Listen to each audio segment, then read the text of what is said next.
Hey, what is going on, guys? This is the SS Ultimate Goku back with another video. And today I want to talk about is WWE future in doubts? And what I mean by that is not necessarily WWE as a brand going away, but is WWE going to be totally different going forward? Because right now, in the direction that they're going, because the way the direction is going is not good, the way I see it. You had a terrible WrestleMania, and you have Triple H basically saying to the audience that didn't like it, to go F themselves. Which that was a big no-no. When you're paying that much money, I mean, especially people that did go to the arenas, that did go to the stadium for WrestleMania and did pay their hard-earned money, which was a lot. Even Randy Orton coming out and saying that, those ticket prices are way too high. You got people like that coming out and saying that, and he's one of your top guys, okay? Randy Orton is getting paid a lot of money, all right? He doesn't need to work for WWE anymore with all the money he makes, and yet he still said that he does not think the ticket prices are the right ticket prices. They're too expensive, okay? That's what Randy Orton's saying, okay? So there is a big issue, and I've heard, don't know how true this is, but I've heard that a lot of talent are not happy with what's going on. And that's a big concern. There's a lot of issues going on in WWE right now. And while there was a boom, it's starting to slowly deteriorate. And you got one of the worst WrestleManias ever. Okay, I'd put it up there with 34 and 27. I know a lot of people have 5 and 11 as the worst, or a lot of people argued that.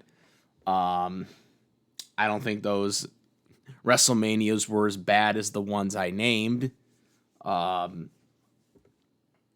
especially 34. 34. Someone reminded me about 34 because I never mentioned 34. And I can't believe I even forgot about 34. But then again, knowing how bad 34 was, you want to forget about it, honestly. Yeah, 34 was probably worse than 27, and 27 was pretty bad too. But 27 at least had 2 great matches. That's the one takeaway from 27. As bad as 27 was, okay, WrestleMania 27 was absolutely a bad WrestleMania. But as bad as 27 was, I mean, at least it had 2 memorable matches with it. In Orton and Punk and Taker and Triple H.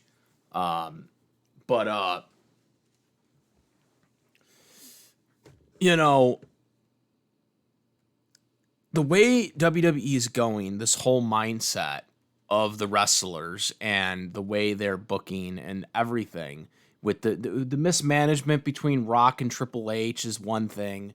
But again, Triple H is booking most of the stuff. Rock's only intersigning. And then Rock going on and lying on Pat McAfee's show and basically trying to, cover everything and basically say, oh, I was just trying to help ticket prices and now I'm checking out, even though he started the storyline. But again, the direction that they're taking is my concern. And I have to keep bringing this up all the time because it's never going to get through to people that aren't wrestling fans or people that are just semi-casual. Okay? But if you're a real wrestling fan, okay, you understand why there's kayfabe. You understand why they do that, okay? And to be honest, I sure as hell wouldn't want to be a Marvel live-action actor mid-movie basically saying that, oh yeah, guys, I'm not really Iron Man. I'm not really Captain America. I'm not really those people, but I am just this regular guy. Okay? I'm just this regular actor. Okay? Because that is what they are doing right now. Okay? And that is the worst thing about all of this. Everybody keeps talking about kayfabe has been dead for decades. No, it has not. The only thing that's been dead in kayfabe is that we know wrestling is predetermined and it's scripted.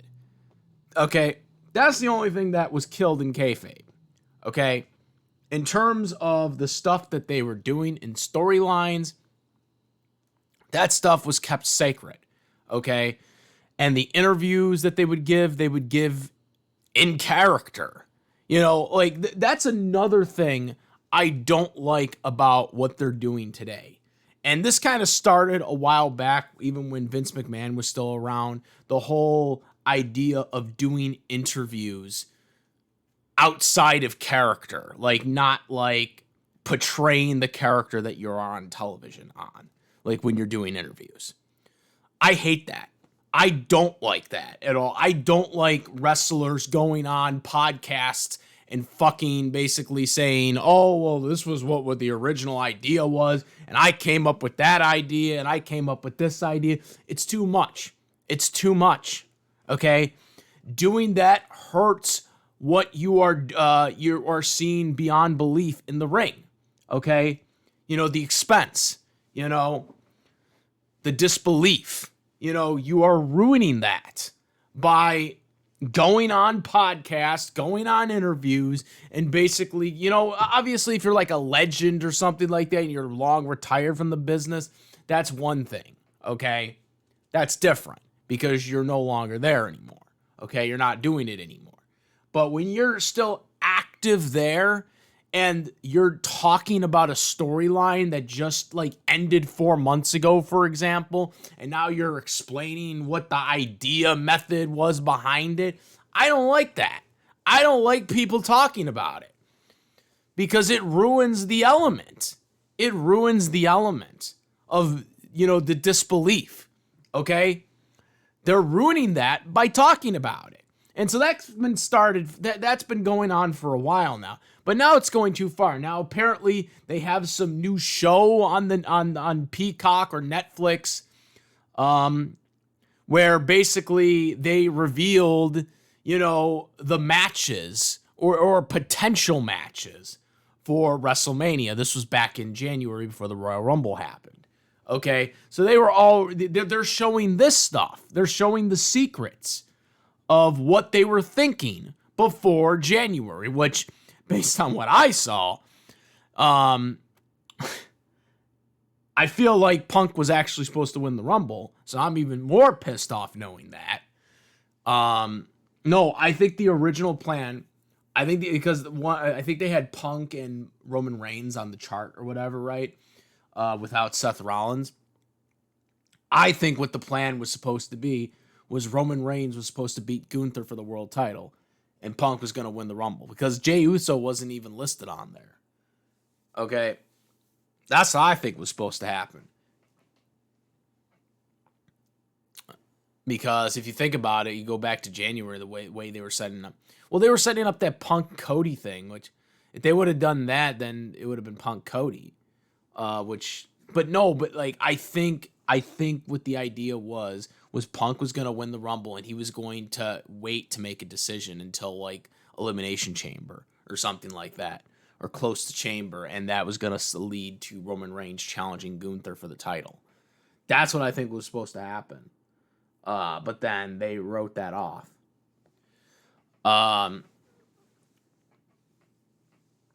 But anyways, but no, I just think the stuff that they're doing right now, you know, fans are not happy. They don't like the in-house composer, okay, that's doing the music now, okay? They don't like that. They're not pushing the guys that people want to be pushed, that people have been asking for to be pushed for a while, like LA Knight. Okay, LA Knight is one of the few guys who I actually think could, be one of those guys that we're talking about. People talk about the less aura wrestlers. And well, when you don't have that many shows where some of these wrestlers can like develop and learn, when you have less house shows to really kind of develop your skill set, then you can't learn how to work the crowd. And also you have sponsors everywhere, because that's the thing too. That's the thing too. And this is what I'm worried about. This is what I'm worried about going forward, is that is the reason why we have more title changes since Netflix debuted, since they debuted Raw on Netflix, is the reason that that's going on, and we're having more title changes on Raw or SmackDown, is that due to the fact that they have all these sponsors on the pay-per-views now? Because that's what I'm really wondering now, because think about it for a second. Just think about it for a second. They have all these sponsors on the pay-per-views. Yes, I know it's a PLE, but I'm calling it a fucking pay-per-view. Don't like it too bad. Okay? It's a pay-per-view in my book still. Okay? Pay-per-view, the pay-per-view events, okay? The pay-per-view events, okay?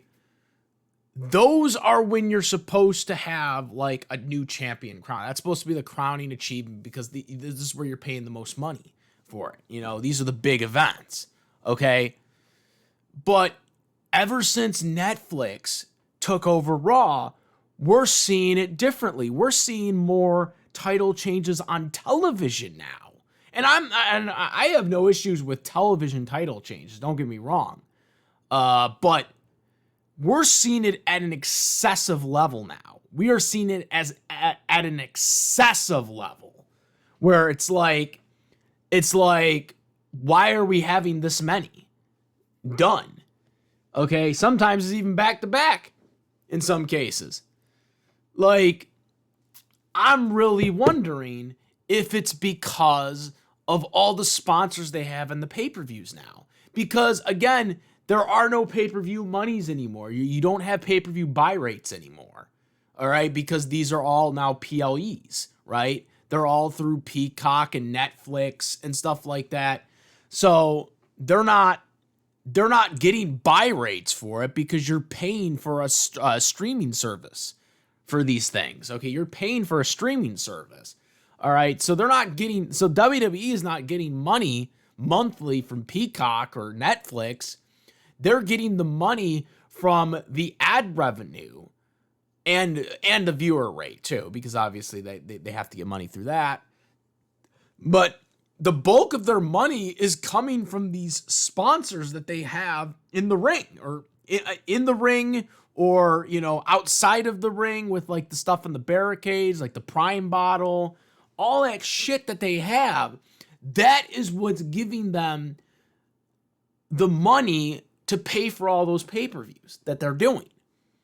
So do the pay-per-views even matter anymore? Because that's not, like, do the pay-per-views matter?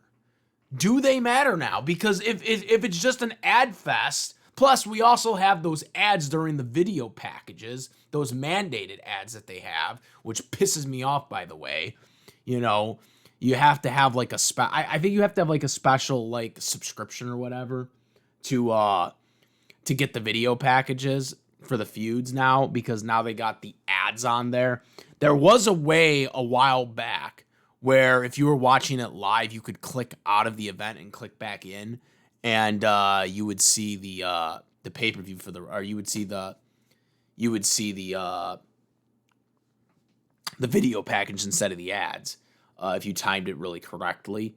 But now I think they have figured that out, because within like 30 seconds of you doing it, it goes back to the ads. But used to be able to do that for a while. But yeah, I mean, just like, it just seems like the pay-per-views are now about ads. more than it is about it doesn't matter who's in the WrestleMania card because at the end of the day, we're going to make our money anyways because we make our money off of the ads. And yeah, they get the ticket prices too. I mean, they're paying for the gates and shit like that. But, you know, they're gouging people for this money. They're gouging people for this money. You know, it's more money than they used to be. And WrestleMania used to be expensive. I'm not trying to say WrestleMania was never expensive because it absolutely was, but it's double the price of what it was under Vince McMahon. Okay? Even in his last WrestleMania that he was owner of. Okay? You know, and I think that's the issue. And I think it's gonna really hurt the product because people care about the wrestling aspect of it. Okay, they care about the wrestlers. Okay, when you're a fan of professional wrestling, you are there to watch the wrestlers. You don't give a fuck about these ads. You want to see good storytelling, you want to see good wrestling. Okay? That's what you want to see. You don't want to see all this dumb shit that's going on. All right? You want to see a good story being told. And you don't want it to be like, "Oh yeah, we know it's not real, but we're going to still try to say it's not real." And again, I do not like that. I do not like that. Okay? When I watch a show, I want to have beyond disbelief. When I watch a movie, okay? And I'm going to use this analogy because everyone tries to debunk this, but there's no debunking it. Okay? Robert Downey Jr., when he is Iron Man or when he is Doctor Doom, you know, next year, okay, he is not, okay, halfway through the movie, hey guys, I fooled you. I'm not actually Tony Stark. I'm not actually Iron Man. I'm Robert Downey Jr. He doesn't fucking do that. Okay? But in WWE, they try to fucking do that now. You know what I'm fucking saying? They try to fucking do that. And that's what I don't fucking like. Because we know Marvel isn't real. We all know, well, maybe some weirdos out there, but obviously intelligent people and reasonable people obviously know that these movies aren't real. Okay? They know that there is no Iron Man. They know there's no Batman for real. Okay? We know we love our superheroes, but we know they aren't real. Okay? Okay? That's the point. Okay? So when I see WWE stars fucking doing dumb shit where it's like, oh yeah, it doesn't matter, guys. You know, especially when The Rock made that asinine tweet, okay, about how it doesn't matter. You know, everything that's done in the ring isn't real. All right? No shit. We know that it's predetermined. Rock, you used to be a wrestler yourself. Okay? You used to be a wrestler yourself. A damn good one. We know it ain't real. Wrestling fans don't need to fucking have their intelligence fucking questioned. We fucking know it ain't real. That's not why we watch it. You, of all people, should know this because you were an instrumental part of the Attitude Era. The biggest boom in wrestling ever. Okay? You were part of that. You know this. You know this, and everyone else knows this. And this is the big goddamn fucking problem. You know, Rock is too far up his Hollywood rear end to fucking, I guess, realize it at this point. Okay? And this is coming from, by the way, this is coming from someone who actually likes The Rock's movies. Okay? I'm a big fan of The Rock's movies. So I have nothing against The Rock. I was a fan of The Rock when he was a wrestler. I like his movies. Everyone knows this. Okay? I think a lot of people are underestimating his movies, especially some of the earlier movies he did. But again, I'm going to call it like it is when it comes to this shit. You know, what are these guys doing? When are we going to have that next big guy, that big star? Okay? Because I don't think we're going to have that anymore. I don't think you're going to have that anymore once all the guys that are currently here right now leave. Because how many more years do you think Randy Orton has? Randy Orton says he's never going to go to Hollywood. He says he's wrestling until he can't wrestle anymore. He's a true trooper when it comes to professional wrestling. He likes the business, okay? When Randy Orton is gone, when John Cena retires, even though we don't need him right now, when CM Punk is gone, because as much as I love CM Punk, okay, he's 47 years old. I mean, yes, he was gone for 7 years from WWE, gone from wrestling for 7 years, but I mean, he did fight in the UFC for a little bit, and he did some other stuff. I mean, that just doesn't mean that, because he didn't wrestle for 7 years, that means he has 7 more years of his body being able to stand within the ring. That's not how that works. Okay. That's not how that works. If anything, that might work to his disadvantage from not being in the ring, for that long. But some people will say that, but again, whether Punk is able to wrestle until his, mid-50s or even longer than that, that doesn't matter. Because at the end of the day, Punk, Cena, Orton, Roman, these guys are going to be gone eventually. Okay, that's the reality of the situation. These guys are going to be gone. Okay, and once they're gone, who is going to pick up the mantle? Who is going to pick up the mantle? Who is going to be that face of the company? Who is going to be that guy? Okay? As of right now, WWE hasn't found that guy. Okay? Now, there's a guy who I think could be that guy, and that's LA Knight, but of course, LA Knight is in his early 40s as well. Now, granted, LA Knight is young, in terms of a body. He has a young body because he hasn't been majorly injured in his career. That's one of the biggest upsides to LA Knight, is LA Knight, despite being like 41 years old, LA Knight hasn't had a major injury in his career, okay, since he started wrestling. So despite being on the indies for as long as he was, because obviously WWE didn't want him in 2013, when they could have had him, he was LA Knight was in NXT in 2013, and he did like a backstage promo, and they didn't take him. Okay, so they missed out on LA Knight back then. Now, granted, how would have LA Knight's career been had he been in WWE in 2013? Probably not that promising, because obviously you had Vince McMahon still in control of that company at the time. But the point is LA Knight was always looked over. Okay. Now LA Knight is there, but yet they're not pushing him. They're not pushing him, and when I mean not pushing him, they're not pushing him to the world title right now. Okay. This is where he needs to be the world champion. I think he needs to win Money in the Bank. He either has to win Money in the Bank or he has to win Rumble next year in Saudi Arabia, which, he actually is really over in Saudi Arabia, actually. So that actually would make, remember that big chant he did when he wasn't even booked for Saudi Arabia and they had to put him in the crowd or whatever? Because he was that over in Saudi Arabia. He's over in Saudi Arabia. So if they give LA Knight the Rumble at Saudi Arabia, that would probably be the best scenario. But also, but again, WWE isn't pushing. They pushed Jey Uso.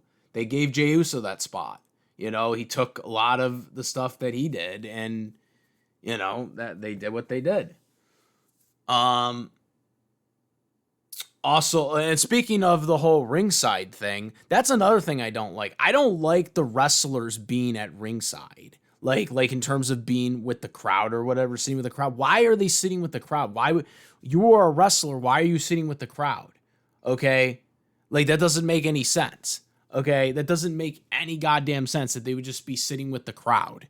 Okay? if they're legends and Hall of Famers, shouldn't they be backstage or in the ring doing a segment with the current wrestlers?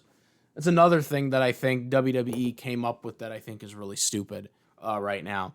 There's a lot of issues with WWE and probably more things that I haven't brought up yet that have to be brought up, and I'm sure there's going to be more things that we're going to talk about later on. But as of right now, man, I'm not happy. And not to mention CM Punk. When are they going to give CM Punk the world title? That's what everybody wants to do. A world title or WWE championship. You gave it to John Cena. So you can't fucking tell me that they can't give the title and like, oh, Punk doesn't need the title. Oh yeah, well, John Cena didn't need the fucking title either. Don't give me that bullshit. Don't be a fucking hypocrite. You're gonna play that logic. John Cena didn't need the title either. Because he's established too. Because that's the argument is, oh, well, Punk doesn't need the title because he's established. John Cena's established too. Fuckers. Okay, fucking don't fucking say that shit and then fucking say that, oh, well, it's okay for Cena. But no, that's not how that fucking works, dude. You can't have it one way and then fucking say it the other way. Okay, that's not how that works. Okay, CM Punk is more of a full-time wrestler than Cena is, and he's more of a full-time wrestler than Roman is. Okay, and for people that are saying, oh, well, he's part-time. Okay, may I remind you, when CM Punk was injured for, when he had the tricep injury, he was on commentary, he was involved with storylines, backstage segments, and even in-ring segments, even when he was injured, okay?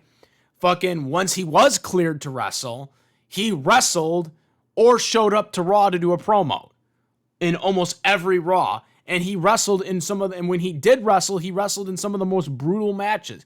He had a one-on-one match with Drew. Then he had a freaking strap match with Drew. Then he had the Hell in a Cell match with Drew.